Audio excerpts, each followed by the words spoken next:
Guys, welcome to Trafford Golf Centre here in Manchester. It's part 4 of our How to Build a One-Plane Golf Swing series, and in this part we're looking at the impact. So stay tuned to Dead Walls Golf TV to see the perfect one-plane golf swing impact for you. Right guys, so our one-plane impact. So if we have a little look here, I'm just going to take my setup position here now.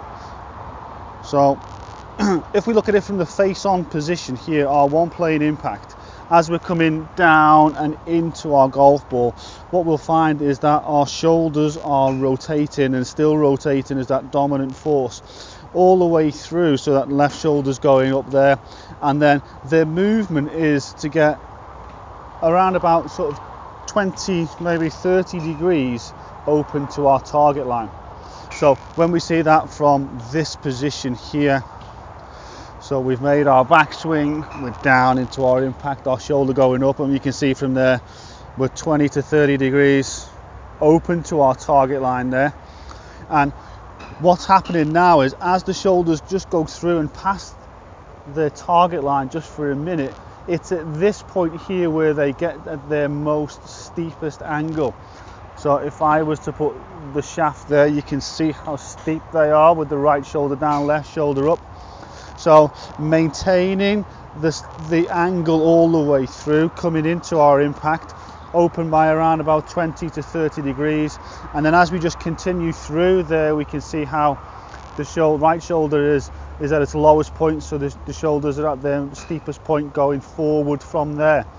Now, as we make this move here, what's happening is our arms are being sort of flung around the body, if you like, this way, continued all the way through. And as they get into that position, if we see it from this point here, as we've gone through here, we've got our rotation down there, but what you can see is how my left arm is extended and I'm in a nice straight line with the shaft, but my arms are right in front, right opposite my right side as I go through, so the rotation is dragging the arms around the body. You can see the back of my left hand is pointing towards my target as I go through here. So I've rotated through, extended left hand, straight line with the shaft, back of the left hand pointing towards the target, so the club face is in a similar place. My right elbow is starting to straighten and extend as it will going through the impact area here as the rotation takes me through. So arms nicely opposite in this position here.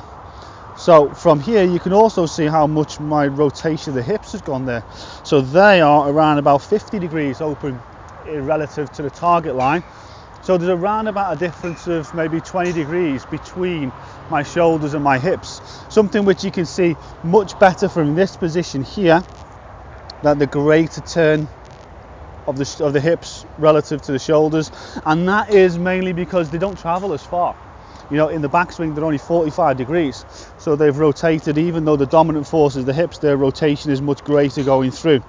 And from there, as I go through there here, this now brings my weight forward, so 60% of it is over on my left leg as I come through here. My right foot heel is just starting to come up off the ground, my right knee driving towards my left leg as I go through into my impact position there. You can notice as well, and say we'll see it from this side, so you'll see it from there as I'm just turning forward through, so I'm driving as I turn around, so I've got that little bit of extra weight on this side here as I go through it. Now from there, as I'm coming through here, you can see the shaft, the club, see how it's leaning forward, so the hands are ahead of the club head, driving it through all the way. So as the arms have been rotated along and around the body, the shaft, the handle of the club is in front of the club head, so it's promoting me to hit a lovely downward ball turf strike and moving the lowest point of my golf swing to here, which is just in front of my golf ball. Now another important thing is to maintain the spine angle all the way through.